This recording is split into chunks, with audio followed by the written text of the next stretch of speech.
कणकवली नगरपंचायतचे भाजपचे नगराध्यक्ष पदाचे उमेदवार समीर नलावडे यांच्यासह 17ही प्रभागातील भाजपच्या नगरसेवक पदाच्या उमेदवारांनी भाजप नेते खासदार नारायण राणे यांची ओम गणेश निवासस्थानी भेट घेतली। निवडणुकीसाठी आशीर्वादही घेतले। यावेळी भाजपची विजयाची रणनीती ठरली असून जनतेच्या प्रश्नावर आणि विकासाच्या मुद्द्यावर काम करा असा कानमंत्र खासदार नारायण राणेंनी दिलाय।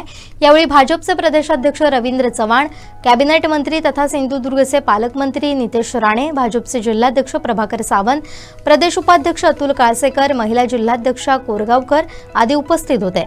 यावेळी नगराध्यक्ष पदाचे उमेदवार समीर नलावडे यांच्यासह इतर नगरसेवक उपस्थित होते।